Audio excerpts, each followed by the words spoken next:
तो इस मूवी की शुरुआत होते ही हम देखते हैं कि एक अनजान से प्लेनेट के ऊपर बहुत सारे मैक्सिमल्स होते हैं और उन सभी मैक्सिमल्स के ऊपर टेराकॉन्स की टीम हमला कर देती है। अब यहीं पर मैं आप सभी को बता दूं कि ट्रांसफॉर्मर्स मूवी के ट्रेलर के अंदर आप सभी ने जितने भी ऐसे ट्रांसफॉर्मर्स को देखा था जो कि किसी न किसी जानवर के रूप में थे, जैसे कि गोरिल्ला, चीता या फिर राइनो, तो वो सारे जानवर वाले ट्रांसफॉर्मर्स मैक्सिमल्स हैं, ठीक बिल्कुल ही ऑटोबॉट्स की तरह। और जिस तरह से ऑटोबॉट्स का लीडर ऑप्टिमस प्राइम है, ठीक उसी तरह से मैक्सिमल्स का भी एक लीडर है, और वो लीडर है ये गोरिल्ला वाला ट्रांसफॉर्मर, जिसे कहा जाता है ऑप्टिमस प्राइमल। वैसे आप सबको ऑप्टिमस प्राइमल का नाम ऑप्टिमस प्राइम जैसा लग रहा होगा, तो मैं आप सबको बता दूं कि आप लोग बिल्कुल ठीक सोच रहे हैं। ऑप्टिमस प्राइमल का नाम ऑप्टिमस प्राइम के ऊपर ही रखा गया है, लेकिन अब ऐसा क्यों है और ये कैसे हुआ, ये सब आप सभी को मूवी में आगे पता लगेगा। अब मैक्सिमल्स के बाद बात करते हैं टेराकॉन्स की। तो ये टेराकॉन्स यूनिक्रॉन की आर्मी है, और टेराकॉन्स की ये पूरी आर्मी सिर्फ और सिर्फ यूनिक्रॉन की बात मानती है। और इन सभी टेराकॉन्स के लीडर का नाम है स्कर्ज, जो कि एक बहुत ही ज्यादा पावरफुल कैरेक्टर है। अब मूवी के अंदर हम ये देखते हैं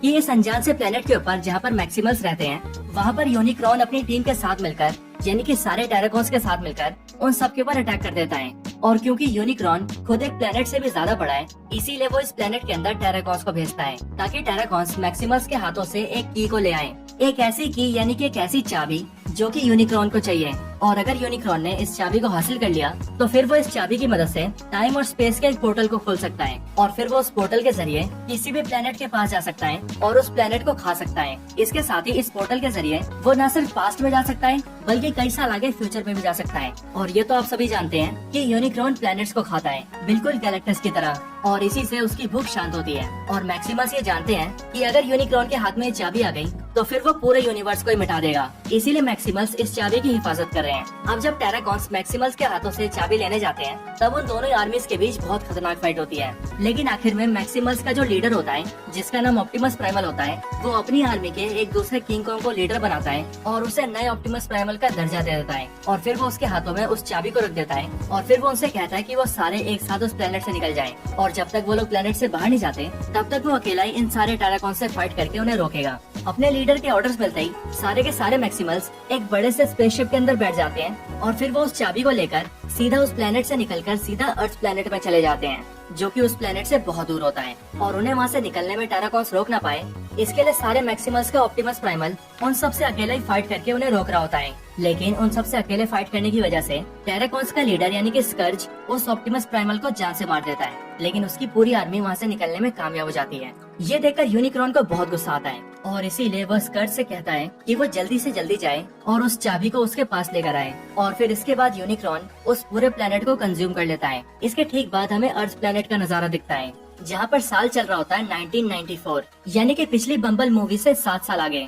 क्योंकि बम्बल बी मूवी की स्टोरी साल 1984 की होती है और ये मूवी साल 1994 में है। यहीं पर न्यूयॉर्क शहर के अंदर हम एक जवान से लड़के को देखते हैं जिसका नाम होता है नोआ। नोआ अपने घर में अपनी छोटी सी फैमिली के साथ रहता है और इसकी फैमिली के अंदर इसकी मदर और एक छोटा भाई होते हैं। लेकिन हमें पता चलता है कि नोआ के छोटे भाई को सीरियस मेडिकल प्रॉब्लम्स है और इसीलिए उसका बड़े हॉस्पिटल में इलाज भी चल रहा है। लेकिन क्योंकि नोआ के पास कोई जॉब नहीं है और न ही उसकी फैमिली ज्यादा पैसे वाली है, इसीलिए उसके भाई के इलाज में बहुत प्रॉब्लम्स आ रही हैं। और क्योंकि नोआ ने अपने भाई के इलाज के 3 महीने से पैसे नहीं दिए हैं, इसीलिए अब डॉक्टर्स ने उसके भाई का इलाज करने से भी मना कर दिया है। ये सब देखने के बाद नोवा एक जॉब इंटरव्यू के लिए जाता है और वो ये कोशिश करता है कि वो किसी भी तरह से इस जॉब को हासिल कर ले ताकि वो कुछ पैसे कमा सके और अपने भाई का इलाज करा सके। लेकिन हम ये देखते हैं कि नोवा को वो जॉब नहीं मिलती और उसे ये बोलकर जॉब के लिए रिजेक्ट कर दिया जाता है कि वो एक टीम के साथ मिलकर काम करने के काबिल नहीं है। जॉब से रिजेक्ट होने के बाद नोआ अपने एक दोस्त से मिलता है, लेकिन नोआ का ये दोस्त एक चोर होता है और इसीलिए वो नोआ से कहता है कि अगर वो अपने भाई का इलाज कराने के लिए पैसे चाहता है तो उसे उसके साथ मिलकर एक चोरी करनी होगी। नोआ के पास कोई रास्ता नहीं होता और इसीलिए वो अपने दोस्त की बात मान जाता है और अपने दोस्त के कहने पर एक बिल्डिंग के अंदर एक कार चोरी करने निकल जाता है। अब यहीं पर मैं आप सभी को बता दूं कि नोआ को टेक्नोलॉजीज की बहुत समझ है और वो मशीन्स के बारे में बहुत कुछ जानता है और इसी वजह से उसका दोस्त उसे अपने साथ चोरी करने ले जाता है, वो भी कार की चोरी। नोआ इधर बिल्डिंग के अंदर कार की चोरी करने जाता है, लेकिन वहीं पर दूसरी तरफ हम ये देखते हैं कि उसके शहर के एक बड़े से म्यूजियम के अंदर एक प्राचीन सी पक्षी की मूर्ति होती है और उस छोटी सी मूर्ति के ऊपर कुछ सिंबल्स बने होते हैं। और जब उसी म्यूजियम की एक कर्मचारी उस पक्षी की मूर्ति को देखती है तब वो रात को अकेले में उस मूर्ति को निकालती है और उसके ऊपर लिखे अक्षरों के ऊपर रिसर्च करने लगती है। और फिर उसे पता लगता है कि वो सिंबल बहुत ही प्राचीन टाइम का है, आज से तकरीबन 500-600 साल पहले का। लेकिन उस मूर्ति के ऊपर रिसर्च करते टाइम ही उस लड़की के हाथों से, जिसका नाम एलिना होता है, उससे वो मूर्ति टूट जाती है। और फिर हम ये देखते हैं कि उस मूर्ति के अंदर वही चाबी है जो चाबी यूनिक्रॉन को चाहिए थी, यानी कि टाइम और स्पेस का पोर्टल खोलने वाली चाबी। एलिना को वो चाबी देखकर कुछ भी समझ नहीं आता और वो तो ये सोचने लगती है कि उसने गलती से इस मूर्ति को तोड़ दिया है। लेकिन जैसे ही मूर्ति के टूटने के बाद चाबी बाहर निकलती है, वैसे ही कुछ ही देर में वो चाबी चमकने लगती है और फिर तभी उस चाबी के अंदर से एक बहुत जोर की लाइट निकलती है, एक ऐसी लाइट जो कि आसमान में हर तरफ चमकने लगती है। लेकिन वो एक ऐसी मिस्टिकल लाइट होती है जो कि किसी भी इंसान को नहीं दिखती, बल्कि वो दिखती है ऑटोबॉट्स को। उसी लाइट को ऑप्टिमस प्राइम देखता है, जो कि उस टाइम पर अपने ट्रक वाले फॉर्म में होता है। और फिर उस लाइट को देखते ही वो ये समझ जाता है कि वो लाइट उसी चाबी से आ रही है जो चाबी टाइम और स्पेस में पोर्टल खोल सकती है। अब यहीं पर मैं आप सभी को बताना चाहूंगा कि वो चाबी इतनी पावरफुल है कि वो पूरे यूनिवर्स में किसी को भी कहीं भी टेलीपोर्ट कर सकती है और साथ ही साथ टाइम में भी कहीं भी ले जा सकती है। और ऑटोबॉट्स भी ये बात जानते हैं कि यूनिक्रॉन उस चाबी के पीछे पड़ा है। लेकिन ऑटोबॉट्स को ये भी पता है कि अगर वो लोग किसी तरह से उस चाबी को हासिल कर लेंगे तो वो सब उसकी मदद से अपने ग्रह पर वापस जा सकते हैं, यानी कि साइबरट्रॉन पर। उस चाबी से निकलती लाइट को देखते ही ऑप्टिमस प्राइम सारे ऑटोबॉट से कम्युनिकेट करता है और उन सभी को अपने बेस पर आने के लिए कहता है, यानी कि अपने अड्डे पर। और फिर ऑप्टिमस प्राइम का सिग्नल मिलते ही हम ये देखते हैं कि सारे ऑटोबॉट्स जो कि कार और बाइक्स के फॉर्म में अलग अलग जगहों पर छुपे हुए थे, वो एक एक करके बाहर आने लगते हैं और सीधा अपने अड्डे की तरफ निकल जाते हैं। इसके बाद दूसरी तरफ हम नोआ को देखते हैं, जो कि कार को चोरी करने के लिए एक कार के अंदर घुस जाता है। लेकिन जैसे ही वो उस कार के अंदर घुसता है, वैसे ही हमें पता लगता है कि वो कार भी एक ट्रांसफॉर्मर है। और इसीलिए कार में घुसते ही जैसे ही नोआ कार को स्टार्ट करने की कोशिश करता है, वैसे उस कार के अंदर से ऑप्टिमस प्राइम की आवाज आती है, जो कि उस कार को कहती है, मिराज, तुम्हें जल्दी से जल्दी अड्डे पर आना है। और फिर यहीं से हमें पता लगता है कि इस ट्रांसफॉर्मर का नाम मिराज है। ये आवाज सुनकर नोआ को तो कुछ भी समझ नहीं आता और वो ये सोचने लगता है कि ये आवाज उस कार की रेडियो से आई होगी। लेकिन ऑप्टिमस प्राइम का सिग्नल मिलते ही मिराज वहीं पर स्टार्ट हो जाता है और वो तेजी से भागते हुए नोआ को लेकर सीधा अपने अड्डे पर जाता है। इसके बाद हम ये देखते हैं कि एक एक करके सारे ऑटोबॉट्स अपने अड्डे पर इकट्ठा होते हैं। लेकिन फिर यहीं पर ऑप्टिमस प्राइम जैसे ये देखता है कि मिराज वहाँ पर एक इंसान को लेकर आया है, वैसे ही वो मिराज के ऊपर गुस्सा होता है और वो उससे कहता है कि तुम इंसान को क्यों लाए हो। लेकिन मिराज, जो कि बहुत मजाकिया होता है, वो ऑप्टिमस प्राइम से कहता है कि चिंता करने वाली कोई बात नहीं है, क्योंकि जब ये लड़का मेरे अंदर बैठा था तब मैंने इसकी बातें सुनी थी और ये लड़का बहुत अच्छा है, इसीलिए हम इसके ऊपर भरोसा कर सकते हैं। इसके बाद ऑप्टिमस प्राइम सारे ऑटोबॉट से कहता है कि वो सभी 7 सालों से धरती पर हैं और इन 7 सालों में उन्हें अपने ग्रह पर वापस जाने का कोई मौका नहीं मिला। लेकिन अब उनके पास एक मौका है, क्योंकि अब उन्हें पता है कि वो चाबी इसी शहर के पास के म्यूजियम के अंदर है और अगर वो चाबी उन्हें मिल गई तो वो उसकी मदद से अपने ग्रह वापस जा सकते हैं। और ऑप्टिमस प्राइम सभी से कहता है कि ये काम उन सबको चुपके करना होगा और क्योंकि वो सभी बहुत बड़े हैं, इसीलिए उन सबका चुपके से उस म्यूजियम के अंदर जा पाना बहुत मुश्किल है। ये सुनते मिराज उन सबसे कहता है कि उनका ये इंसान दोस्त उन सब की मदद कर सकता है और मिराज ये जानता है कि इसे अपने भाई के इलाज के लिए बहुत सारे पैसे चाहिए और इसीलिए वो नोआ से कहता है कि अगर वो उनकी मदद करेगा और उस चाबी को म्यूजियम से निकालकर उन सबको दे देगा तो वो नोआ को बहुत सारे पैसे देंगे ताकि वो अपने भाई का इलाज करा सके। और फिर ये सुनते नोआ इस ऑफर को मान जाता है और सभी ऑटोबॉट्स के साथ मिलकर उस चाबी को लेने के लिए म्यूजियम में चला जाता है। सारे ऑटोबॉट्स मिलकर नोआ को म्यूजियम में घुसा देते हैं, लेकिन नोआ जैसे म्यूजियम के अंदर जाता है वैसे वो ये देखता है कि वो चाबी एलिना के हाथों में है। नोआ एलिना को समझाता है कि वो चाबी बाहर खड़े बहुत सारे बड़े बड़े रोबोट्स की है और इसीलिए वो इस चाबी को लेने आए ताकि वो इस चाबी को उन्हें सौंप सके। लेकिन एलिना उस पर भरोसा नहीं करती और नोआ के हाथों में चाबी देने से मना कर देती है। लेकिन फिर तभी हम ये देखते हैं कि उस म्यूजियम के बाहर ऑटोबॉट्स के साथ साथ टेराकॉन्स भी आ जाते हैं और उन्हीं के साथ होता है उनका लीडर स्कर्ज। और फिर एलिना जैसे ही खिड़की से उन सबको देखती है वैसे वो उन्हें देखकर डर जाती है और इसीलिए वो उस चाबी को नोआ को दे देती है और उससे कहती है कि तुम लोगों से मेरा कोई लेने देना नहीं है। स्कर्ज और उसकी आर्मी पूरे म्यूजियम को ब्लास्ट कर देते हैं और उस चाबी को ढूंढने की कोशिश करते हैं। लेकिन एलिना और नोआ किसी तरह से चाबी को लेकर म्यूजियम के बाहर आ जाते हैं और फिर उसी चाबी को बचाने के लिए ऑटोबॉट्स और टेराकॉन्स के बीच में फाइट स्टार्ट हो जाती है और ये दोनों टीम्स चाबी को हासिल करने में लग जाते हैं। इसी फाइट के अंदर स्कर्ज ऑप्टिमस प्राइम से फाइट करता है और वो ऑप्टिमस प्राइम को बहुत बुरी तरह से मारता है और फिर वो ऑप्टिमस प्राइम की जान लेने ही वाला होता है कि तभी वहाँ पर बम्बल भी आकर स्कर्ज को रोक देता है। लेकिन स्कर्ज बम्बल बी को पकड़कर उसे जान से मार देता है और फिर इसके बाद वो सारे ऑटोबॉट्स को हरा देता है और फिर वो चाबी को लेकर वहाँ से भाग जाता है। स्कर्ज और उसकी आर्मी के वहाँ से जाने के बाद एलिना और नोआ सारे ऑटोबॉट से पूछते हैं कि आखिर आखिर वो लोग कौन थे और वो लोग इस चाबी के पीछे क्यों पड़े हैं। और फिर इसी का जवाब देते हुए ऑटोबॉट्स उन दोनों को बताते हैं कि वो एक ऐसी चाबी है जिसके जरिए टाइम और स्पेस में एक पोर्टल खोला जा सकता है और फिर उसके जरिए कहीं भी जाया जा सकता है, और हम उस चाबी का इस्तेमाल करके अपने घर जाना चाहते हैं, यानी कि अपने प्लेनेट साइबरट्रॉन में। लेकिन वही चाबी यूनिक्रॉन नाम के एक दुश्मन को भी चाहिए, और ये सारे टेराकॉन्स उसी के आदमी थे जो कि उसके लिए इस चाबी को लेने आए थे। और अगर यूनिक्रॉन को ये चाबी मिल गई तो वो तुम्हारे इस अर्थ प्लेनेट के साथ साथ यूनिवर्स के बहुत सारे प्लैनेट्स को डिस्ट्रॉय कर देगा और उन सारे प्लैनेट्स को खा जाएगा। लेकिन यहीं पर ऑटोबॉट्स उन दोनों को बताते हैं कि वो चाबी पूरी नहीं बल्कि आधी है, और इसीलिए अभी यूनिक्रॉन कुछ नहीं कर सकता, क्योंकि अभी भी चाबी का आधा हिस्सा उसे ढूंढना बाकी है। चाबी के 2 टुकड़े होने वाली बात सुनकर एलिना सारे ऑटोबॉट से कहती है कि वो चाबी जिस मूर्ति के अंदर थी उसने उस मूर्ति के ऊपर लिखे निशानों के ऊपर रिसर्च की थी, और उस निशानों को पढ़ने के बाद उसे पता लगा था कि वो सिंबल्स पेरू देश के एक प्राचीन से मंदिर की ओर इशारा कर रहे थे। और इसीलिए मुझे ऐसा लगता है कि चाबी का दूसरा हिस्सा पेरू देश के उसी प्राचीन मंदिर में होगा। इसके बाद ही एलिना और नोआ सारे ऑटोबॉट्स के साथ मिलकर सीधा पेरू देश जाते हैं और वहाँ पहुंचकर उस प्राचीन मंदिर में जाते हैं। उस मंदिर की गुफाएं बहुत छोटी छोटी होती है, इसीलिए सारे ऑटोबॉट्स ये फैसला करते हैं कि एलिना और नोआ उस मंदिर की गुफा में जाएंगे और चाबी के दूसरे हिस्से को ढूंढ कर लाएंगे। और क्योंकि स्काउट्स और उसकी पूरी टीम इस चाबी के दूसरे हिस्से के पीछे पड़ी है, इसीलिए सारे ऑटोबॉट्स इस मंदिर की गुफा के बाहर रहकर स्काउट्स के आने का इंतजार करेंगे, ताकि अगर स्काउट्स यहाँ पर आता है तो वो लोग इस चाबी के दूसरे हिस्से को उनके हाथ आने से रोकेंगे। लेकिन इनके प्लान बनाने के कुछ टाइम बाद ही हमने देखते हैं कि स्काउट्स और उसके साथी दूर से इन सबके ऊपर ऑब्जर्व कर रहे थे, और स्काउट्स अपनी टीम से कह रहा था कि हमें पता है कि ये लोग यहाँ पर चाबी लेने आए हैं, और एक बार ये लोग चाबी को बाहर निकालेंगे तो हम इनसे चाबी छीन लेंगे, ठीक बिल्कुल पहले की तरह। एलिना और नोआ जैसे ही मंदिर के गुफा के अंदर आते हैं, वैसे उस गुफा के अंदर उन्हें एक बड़ा सा पत्थर का बॉक्स मिलता है, और जैसे ही वो दोनों उस पत्थर के बॉक्स को खोलते हैं, वैसे ही उन्हें ऐसा लगता है कि उस बॉक्स के अंदर चाबी का दूसरा हिस्सा है। लेकिन वो बॉक्स खाली होता है और उस बॉक्स के अंदर कई सारे निशान बने होते हैं, और एलिना को ऐसा लगता है कि ये निशान जरूरी हो सकते हैं,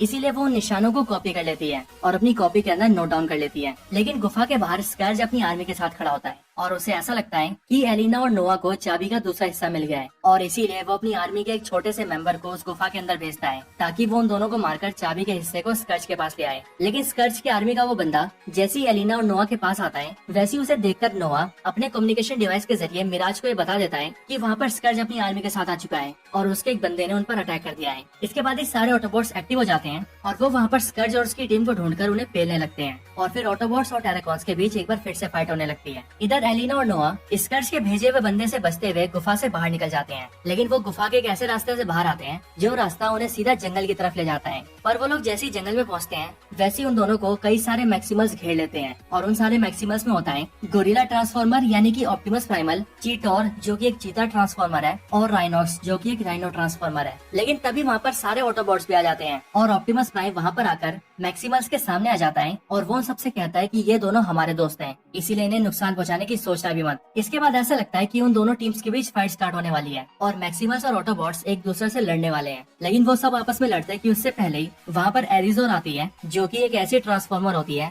जो कि ईगल के शेप में होती है, और वो वहाँ पर आकर दोनों टीम्स को एक दूसरे के बारे में बताती है और मैक्सिमल्स को ऑटोबॉट्स से मिलवाती है। ऑटोबॉट्स से मिलने के बाद प्राइमल्स का लीडर ऑप्टिमस प्राइमल ऑटोबॉट्स के लीडर ऑप्टिमस प्राइम से कहता है कि हम सारे पास्ट और फ्यूचर के ट्रांसफॉर्मर्स हैं, और मैं हूँ इन सारे मैक्सिमल्स का लीडर ऑप्टिमस प्राइमल, और मेरा ये नाम ऑप्टिमस प्राइमल तुम्हारे नाम ऑप्टिमस प्राइम के ऊपर रखा गया है, क्योंकि आने वाले फ्यूचर में ऑप्टिमस प्राइम यानी कि तुम एक बहुत बड़ा योद्धा बनोगे, और मुझे इस बात का गर्व है कि मुझे तुम जैसे योद्धा का नाम मिला है। इसके बाद ऑप्टिमस प्राइम सारे मैक्सिमल से पूछता है कि इस गुफा के अंदर चाबी का दूसरा हिस्सा नहीं है, तो क्या तुम लोग जानते हो कि वो चाबी का दूसरा हिस्सा कहाँ पर है? ये सुनते ही मैक्सिमल्स का हेड ऑप्टिमस प्राइमल यानी कि ये किंग कॉन्ग ऑप्टिमस प्राइम को बताता है कि मैं जानता था कि इस गुफा के अंदर से कभी न कभी कोई चाबी निकालने की कोशिश करेगा, और इसीलिए मैंने चाबी को कहीं और छुपा दिया है। इसके बाद वो सभी को अपने साथ आने के लिए कहता है, और फिर वो सभी को लेकर सीधा एक कबीले के पास जाता है और उस कबीले के हेड से लोकल लैंग्वेज में बात करता है। जिसके बाद उस कबीले का वो हेड अपने घर के अंदर से उस चाबी का दूसरा हिस्सा लेकर आता है,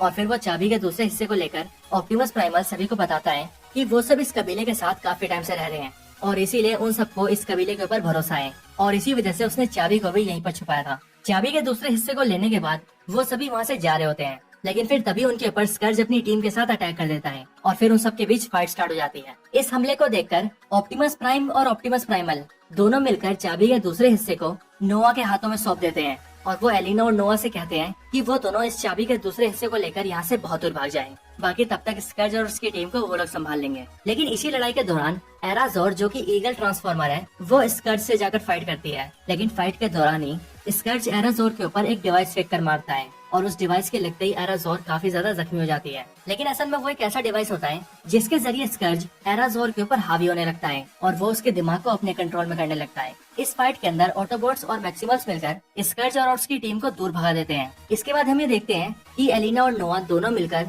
चाबी के दूसरे हिस्से को लेकर काफी दूर आ जाते हैं। लेकिन फिर तभी एराजोर के दिमाग के ऊपर स्कर्ज हावी होने लगता है और वो उसे अपने कंट्रोल में कर लेता है। जिसके बाद एराजोर सीधा उड़कर एलिना और नोआ के पास जाती है और उनसे चाबी के दूसरे हिस्से को ले लेती है और फिर वो उसे ले जाकर सीधा चाबी के दूसरे हिस्से को स्कर्ज को दे देती है। जिसके बाद स्कर्ज अपनी टीम के साथ वहाँ से निकल जाता है और फिर इसी के साथ स्कर्ज के हाथों में चाबी के दोनों हिस्से आ जाते हैं। ये देखकर सारे ऑटोबॉट्स और मैक्सिमल्स स्कर्ज का पीछा करने लगते हैं और वो उसे रोकने के लिए जाते हैं। लेकिन सभी को अपने पीछे आता देखकर स्कर्ज एराजोर के दिमाग के ऊपर कंट्रोल करता है और उसे मैसेज देता है कि वो उसे यहाँ से निकलने दे और जब तक वो वहाँ से निकल नहीं जाता तब तक वो ऑटोबॉट्स और मैक्सिमल्स के ऊपर अटैक करें। इसके बाद ही एराजोर अपने दोस्तों के ऊपर ही हमला कर देती है और स्कर्ज के काबू में होने की वजह से वो उन सब के ऊपर वार करने लगती है। इसके बाद ही एराजोर एलिना को अपने पंजों में उठा लेती है और उसकी जान लेने की कोशिश करती है। लेकिन फिर ये देखकर एलिना को बचाने के लिए मैक्सिमल्स का लीडर ऑप्टिमस प्राइमल एराजोर के ऊपर कूद जाता है और एलिना को उसके हाथों से बचा लेता है और फिर ना चाहते हुए भी उसे एराजोर को जान से मारना पड़ता है, क्योंकि ऑप्टिमस प्राइमल ये समझ चुका था कि अगर वो एराजोर को नहीं मारेगा तो वो उनके लिए और बड़ी मुसीबत बनेगी और क्योंकि वो स्कर्ज के काबू में है इसीलिए वो उनके ऊपर ही वार करती रहेगी। इसके बाद ये ऑटोबॉट्स और मैक्सिमल्स मिलकर सीधा अपने अड्डे पर जाते हैं और वहीं पर हम ये देखते हैं कि ऑटोबॉट्स अपने साथ बम्बल बी की बॉडी भी लाए हैं और फिर सारे ऑटोबॉट्स मिलकर बम्बल बी की बॉडी को एक एनर्जोन के सोर्स के ऊपर लेटा देते हैं ताकि बम्बल बी को एनर्जोन की पावर मिलती रहे और अगर बम्बल बी के बचने के थोड़ी सी भी उम्मीद हो तो बम्बल बी उससे वापस जिंदा हो सके। इसके बाद मैक्सिमल्स और ऑटोबॉट्स ये प्लान बनाते हैं कि उन्हें किसी भी हाल में स्कर्ज और यूनिक्रॉन को अपने प्लान को कामयाब करने से रोकना होगा। और फिर इसी प्लान में एलिना उन सबको बताती है कि गुफा के अंदर उसे कुछ निशान दिखे थे और उसने उन निशान के बारे में जाना है और वो निशान ऐसे हैं कि उन निशानों की मदद से उस चाबी से खुले हुए पोर्टल को रोका जा सकता है। इसके बाद ही वो सारे ये डिसाइड करते हैं कि वो सब जाकर स्कर्ज और उसकी पूरी आर्मी का सामना करेंगे और उसी दौरान एलिना इस निशान की मदद से उस पोर्टल को बंद कर देगी। इसके बाद ही दूसरी तरफ हम ये देखते हैं कि स्कर्ज अपनी आर्मी के साथ मिलकर फटाफट से चाबी को एक्टिवेट कर देता है और पोर्टल को खोलना स्टार्ट कर देता है और उस पोर्टल के खुलते ही हम ये देखते हैं कि यूनिक्रॉन धीरे धीरे करके उस पोर्टल के जरिए अर्थ पर आ रहा है और अगर यूनिक्रॉन पोर्टल के जरिए अर्थ पर पहुंच जाता तो वो एक ही बार में पूरे अर्थ को खा जाता और फिर वो निकल जाता यूनिवर्स के दूसरे प्लैनेट्स को खाने। पोर्टल को खुलता हुआ देखकर ऑटोबॉट्स और मैक्सिमल्स ये समझ जाते हैं कि अब उनके पास ज्यादा टाइम नहीं है और फिर इसीलिए वो सारे एक साथ मिलकर स्कर्ज और उसकी पूरी आर्मी पर अटैक कर देते हैं। लेकिन स्कर्ज वहाँ पर अपनी आर्मी के और भी बहुत सारे मेंबर्स को बुला लेता है, जिसके बाद उन दोनों आर्मीज के बीच फाइट स्टार्ट हो जाती है। फाइट के दौरान ही एलिना धीरे से जाकर उस चाबी की तरफ बढ़ने लगती है ताकि वो उस चाबी को ऑफ कर सके और पोर्टल को बंद कर सके। लेकिन तभी स्कर्ज की नजर नोआ पर पड़ती है और वो नोआ को जान से मारने आता है, लेकिन वो नोआ के ऊपर अटैक करता है कि उससे पहले ही मिराज उन दोनों के बीच में आ जाता है और वो नोआ के अटैक को खुद पर झेल लेता है। लेकिन स्कर्ज धीरे धीरे करके मिराज के ऊपर और भी कई सारे अटैक्स करता है और मिराज के कई सारे टुकड़े कर देता है। लेकिन इसके बाद वो नोआ को मार पाता कि उससे पहले ही ऑप्टिमस प्राइम वहाँ पर आकर स्कर्ज को रोक देता है और उससे फाइट करने लगता है। मिराज की ये हालत देखकर नोआ को बहुत बुरा लगता है, लेकिन फिर तभी मिराज धीरे से बोलता है कि अब वो अपने पैरों पर खड़े होने की हालत में नहीं है, लेकिन वो ये चाहता है कि अब उसे नोआ कंट्रोल करे। और फिर ये बोलते ही वो नोआ की बॉडी से चिपक जाता है और नोआ देखने में बिल्कुल एक ट्रांसफॉर्मर बन जाता है। इसके बाद ऑप्टिमस प्राइम और नोआ दोनों मिलकर स्कर्ज से फाइट करने लगते हैं। इधर जब एलिना चाबी के पास के डिस्प्ले के अंदर उस कोड को डालने जाती है जिससे कि पोर्टल बंद हो सके, वैसे स्कर्ज एलिना को देख लेता है और वो चाबी के पास के डिस्प्ले के अंदर निशानों को न डाल दे, इसलिए स्कर्ज वहाँ पर एक ब्लास्ट करता है और उस पूरे डिस्प्ले को उड़ा देता है ताकि ना रहेगा बांस ना बजेगी बांसुरी। और फिर इस तरह से एलिना का प्लान फेल हो जाता है। लेकिन फिर इसके बाद ऑप्टिमस प्राइम और स्कर्ज के बीच बहुत खतरनाक फाइट होती है और उस फाइट के अंदर ऑप्टिमस प्राइम स्कर्ज को जान से मार देता है और उसकी गर्दन को उखाड़ देता है। इसके बाद ही हमें देखते हैं कि वो पोर्टल पूरी तरह से खुल चुका है और यूनिक्रॉन धीरे धीरे करके उस पोर्टल से अंदर आ रहा है। ये देखकर सारे मैक्सिमल्स और ऑटोबॉट्स को ये लगता है कि अब वो सब इस लड़ाई को हार चुके हैं, क्योंकि अब वो लोग कुछ भी करके इस पोर्टल को बंद नहीं कर सकते। लेकिन इसके बाद ही ऑप्टिमस प्राइम सभी से कहता है कि वो सब लोग यहाँ से बहुत दूर चले जाएं, क्योंकि अब वो अकेला इस पोर्टल को बंद करेगा। आगे ऑप्टिमस प्राइम सबसे कहता है कि ये चाबी जो कि इस पोर्टल को खोल रही है, अब तक हम इस चाबी को बचा रहे थे और वो इसीलिए क्योंकि इसी चाबी की मदद से हम लोग अपने घर वापस जा सकते थे। लेकिन अब वो लोग अपने घर वापस जा सके या ना जा सके, लेकिन उन्हें किसी भी हालत में इस प्लेनेट को बचाना होगा, यानी कि पृथ्वी को, क्योंकि बीते कई सालों से यही उनकी दुनिया रही है और अब वो लोग अपनी इस दुनिया को नहीं खो सकते। इसके बाद ही ऑप्टिमस प्राइम सीधा उस चाबी के पास जाता है और वो अपनी पूरी ताकत लगाकर उस चाबी के ऊपर अटैक करता है, जिससे चाबी के कई टुकड़े हो जाते हैं और वो चाबी पूरी तरह से टूट जाती है, जिसके बाद ही वो पोर्टल धीरे धीरे करके वापस बंद होने लगता है और यूनिक्रॉन एक बार फिर से अपनी जगह पर फंस जाता है। इसी के साथ ही हम लोग ये भी देखते हैं कि जब पोर्टल पूरी तरह से खुला होता है तब जैसे यूनिक्रॉन उसके जरिए अंदर आने की कोशिश करता है, वैसे उसके इम्पैक्ट की वजह से वहाँ के आसपास के एनर्जोन का लेवल बहुत ज्यादा बढ़ जाता है। और क्योंकि बम्बल भी एक एनर्जोन के सोर्स के ऊपर लेटा होता है, इसीलिए वहाँ पर भी एनर्जोन की बहुत सारी मात्रा आ जाती है और इसीलिए बम्बल भी एनर्जोन की मात्रा से जाग जाता है, यानी कि बम्बल भी वापस जिंदा हो जाता है। और ये सब कुछ टाइम पहले होता है, इसीलिए आखिरी लड़ाई के अंदर ऑटोबॉट्स और मैक्सिमल्स का साथ बम्बल भी देता है और फिर उन सबकी कड़ी मेहनत और ऑप्टिमस प्राइम की वजह से वो लोग उस पोर्टल को बंद कर देते हैं, जिसके बाद सब कुछ ठीक हो जाता है। इसके बाद मैक्सिमल्स और ऑटोबॉट्स अपनी अपनी लाइफ में वापस लौट जाते हैं और एलिना और नोआ भी अपनी अपनी लाइफ में लौट जाते हैं। इसके बाद हम सब ये देखते हैं कि नोआ को एक जॉब इंटरव्यू के लिए बुलाया जाता है